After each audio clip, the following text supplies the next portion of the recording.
the way this offense is stacking up. But I will say this. There's about to be offense where there really hasn't been through this entire management tenure. Good morning to you. Good Wednesday morning. I'm Dejan Kovacevic of DK Pittsburgh Sports. This is Daily Shot of Pirates. It comes your way bright and early every weekday. If you're into football and or hockey, I also offer daily shots of Steelers and Penguins in the same place that you found this. Pirates 3, Phillies 2 yesterday in Bradenton. The Pirates getting a couple hits each from Joey Bart and Adam Frazier. Bart with a double in there.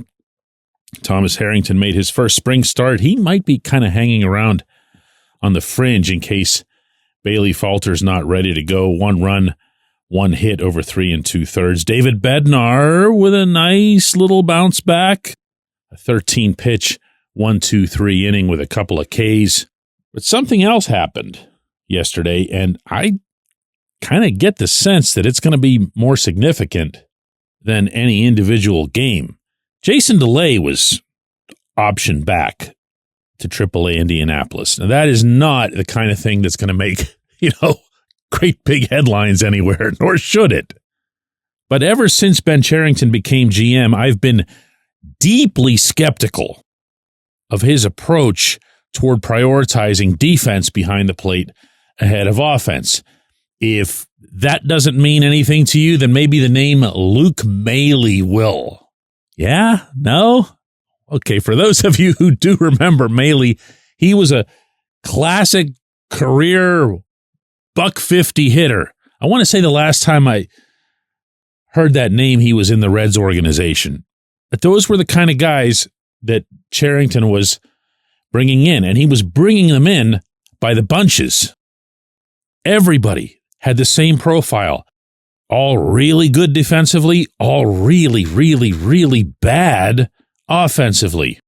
An approach that reached the ludicrous point of paying Austin Hedges $5 million to do absolutely nothing with the bat and ultimately got him chased out of town by the fans. Maybe because the fans will recall that there have also been a whole bunch of catchers in Pittsburgh uniforms over the years who've been able to do, both. So here we are, pretty much a month into the Grapefruit League schedule, and Bart's killing it. Bart's batting .378. He's booming the ball to all fields. Derek Shelton told reporters yesterday in Bradenton there's no one in camp who's been hitting the ball harder on a regular basis than Bart. Good for him. As far as I'm concerned, there wasn't a single thing that he did in 2024 that looked even remotely fluky. And for as many times as I will bury Cherington over his many, many bad moves, I'll take my hat off every single time for getting Bart out of the Giants system.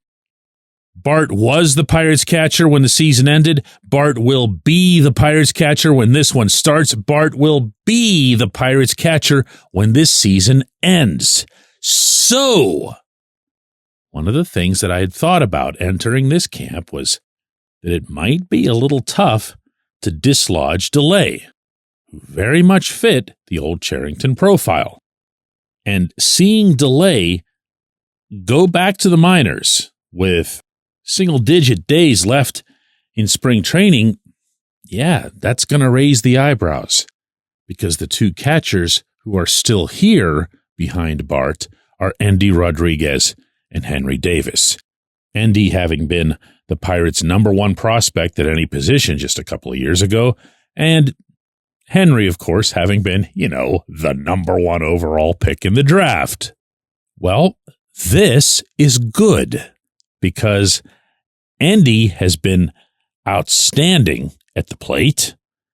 In 25 at-bats, he's got a home run, 2 doubles, triple, 6 RBIs, .360 batting average, .529 on base, because he's also walked 9 times against 3 strikeouts. He can't do much better than that. Even Endy, who loves how well he hits, would probably tell you he can't do much better than that. Good for him. He's also shown who he is and what he is behind the plate. And if there's any lingering signs of the recovery from his elbow surgery that cost him all of last season, they're not visible. He's throwing the ball just fine from behind the plate. Good stuff. Endy's probably going to be your backup catcher. But Henry hasn't exactly let anybody down. Hear me out here before making too harsh a judgment on some old school stats. He's got 30 at-bats, a .233 average, which isn't going to excite anybody, a .282 on-base percentage, which also isn't going to excite anybody. But he's got the 2 home runs. He's got 5 RBIs, because one of those home runs was a grand slam. He's walked a couple of times, and he's had 8 strikeouts. And believe it or not, as easy as it would be for me to circle the home runs, I'm going to circle the strikeout total instead. It's not great. It's still striking out pretty much a quarter of the time, but it's not what he'd been doing. And in a general, less tangible sense, he's just looked more comfortable and more confident. You haven't seen him having those really awful plate appearances that we would see all through last season. It's almost as if he's closing, finally, this gap between the AAA Henry that mashes and the Major League Henry that just doesn't even come close to being anything. That's progress. That's also a positive for the team. I can't stress this often enough. A team like the Pirates, given Major League Baseball's economics, can never, ever, ever, ever, ever completely whiff on a number 1 overall pick, regardless of the caliber of the class. It can never, ever, ever, ever happen. Henry has to become at least a good Major League player. But for the interim, right now, it sure looks like the 2 catchers that deserve exactly their statuses in the bigs are about to claim them. When we come back, J1Q. It's Gun Storage Check Week. Help prevent unwanted access to your firearms. No one wants their unsecured gun to be used in an accident, a suicide, or a crime. Use lockboxes, safes, and locks to secure your firearms. Learn more at gunstoragecheck.org. That's gunstoragecheck.org. Brought to you by NSSF, the Firearm Industry Trade Association.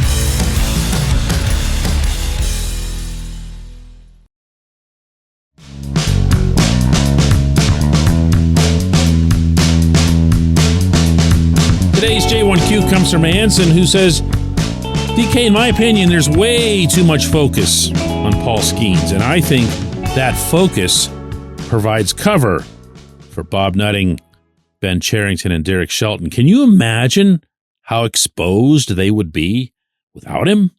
The Pirates went 15-8 when Skeens started last season. They went 61-78, a .439 winning percentage when he didn't.